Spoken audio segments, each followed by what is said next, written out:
In this second orientation video, I want to go over some important course policies and also want to tell you how to change your settings or your preferences in Canvas so that you can get information as you would like to receive it. So again, this may not be the exact online course you're taking. It's one of my courses, but I wanted to use this as a demonstration as to how to find the course policies. So really important to read your course syllabus. And your course syllabus will look something like this. It will have the course information, how to get a hold of me, your textbook, your course description, your outcomes. We'll go back to grades in a minute. But here is the course policies that I want to discuss.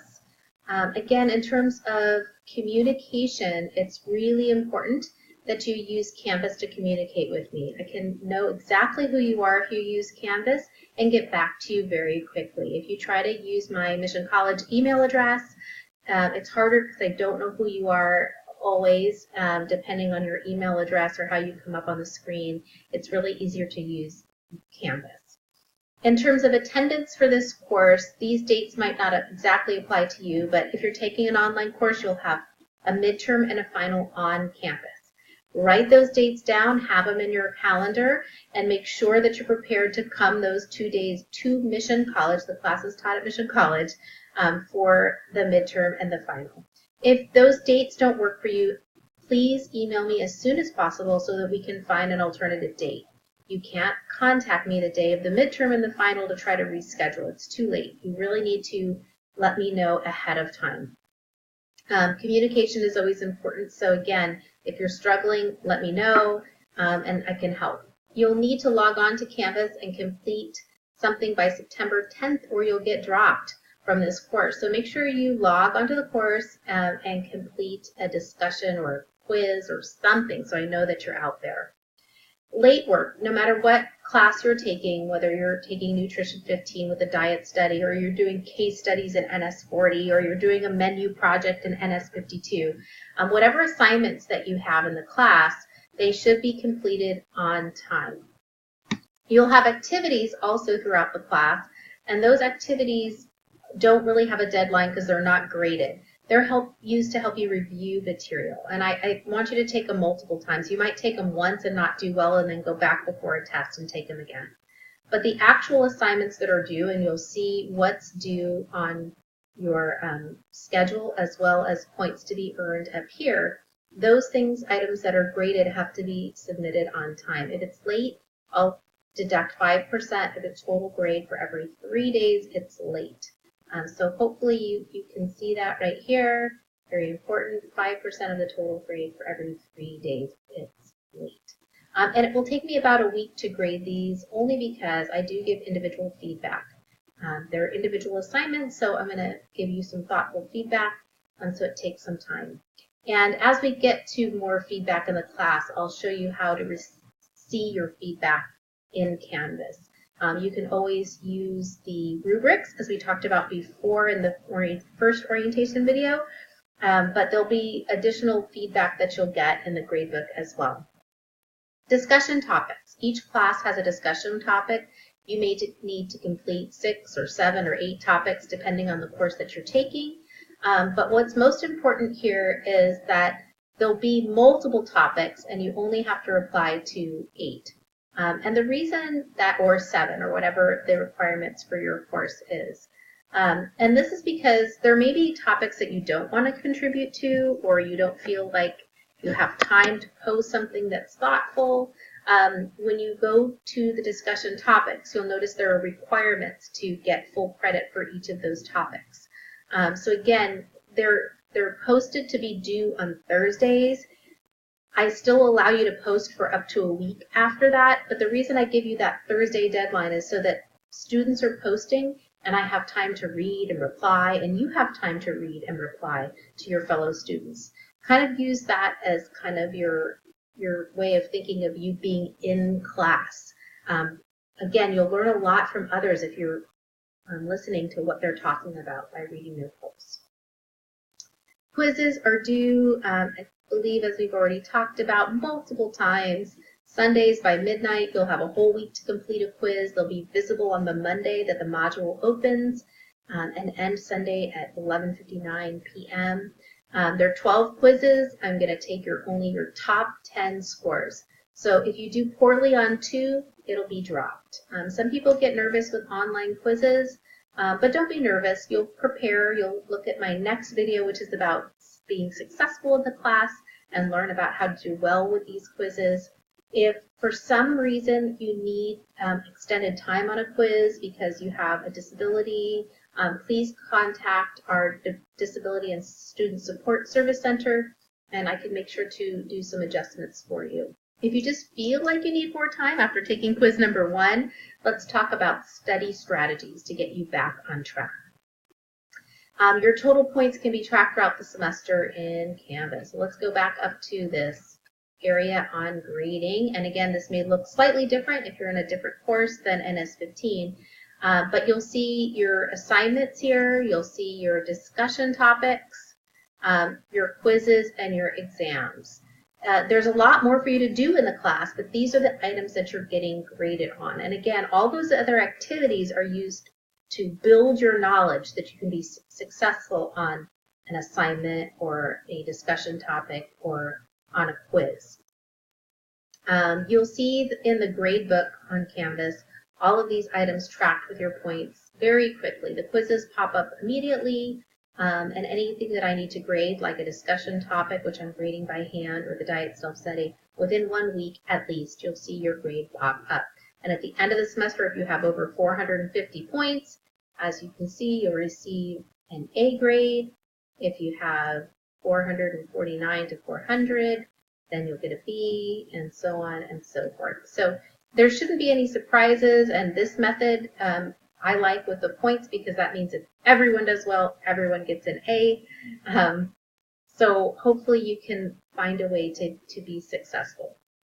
Other very important policies in the class that I'll mention briefly, ones I want you to read over on your own. I'm not going to read these word for word. Is cheating, right? Don't cheat. It's not worth it. If I catch you, it's a bigger deal than if you got a 0 on an assignment. So don't try to take quizzes with your friends. It'll actually be confusing because I have a large question bank and you won't be receiving the same questions at the same time in the same order, and sometimes the choices will vary. So it's actually confusing sometimes for students who try to cheat during a quiz. Also, you're not learning the material if you're cheating, and you'll do poorly on an exam if you cheat. So make sure that you're thoughtfully writing down your own information on your study guides and then taking the quiz on your own. It's really designed to help you review your knowledge, and if you've prepared, you will do well. In terms of code of conduct, we don't meet in person except for the midterm and exam, but other than that, it's really important for you to be respectful online with other students. And if you're not, I'm deleting you. You're deleting your post, possibly deleting you from the class depending on what the language is or how offensive you are. I do expect you to disagree with one another because there are some topics in this course which are based on people's opinions and not on fact. So when it's an opinion, be supportive of their opinion, and you can disagree, but agree in a respectful manner. Okay, and next, and in fact, I enjoy disagreement because sometimes it brings about great learning. So again, don't feel obligated to just be nice to everyone online, but I want you to be critical and lend support to your critique instead of being mean and demeaning. And hopefully you know what that means as an adult already, but if not, I will direct you to make sure that everybody's on track so we can all learn in a supportive, respectful environment. If you have a disability, contact me. Safety information, read through, fees, tutoring, all this stuff you could read on your own. And again, at the bottom of your first syllabus is the schedule, and this will tell you, again, how to get started with the week, the start date, the module you should be working on, the due date of major assignments, and then the activities and discussions that will be available that week for you. I talked about the review session previously. Okay, so next topic in this next topic I wanted to talk about in this orientation is the how to change your settings. So I'm going to log out as a student right now. I'm going to log back in as myself. And you're going to see about how you can change your settings so that Canvas is contacting you when you want them to. If you click on your profile at the top, you can change this if you want, but you don't need to. I do really like if students put their picture here. It's super easy. All you have to do is, click on the pencil and upload a picture of yourself. You can even take a picture of yourself on the phone if you want to. I like the pictures because then even if you want to put something silly like your cat, it actually helps me really keep track of students throughout the semester. So find something fun to put there if you don't want to feel comfortable putting your picture, although I like to see all those beautiful shining faces when I'm reading your posts. I really encourage you to put your profile there. Don't put any personal information here you don't want shared, because everyone will be able to theoretically see it, but you're able to put in your background if you want. The most important things in settings is notifications. And if you look at the top here, this is actually kind of the most critical. You will see it says notify me right away, send daily summary, send weekly summary, or do not send me. And these right here refer to how you want each one of these items delivered to you each week. So you'll see due dates, they don't, to me, I don't need due dates, so mine are do not send me. In terms of the grading policies and other things, they are listed here for you as well.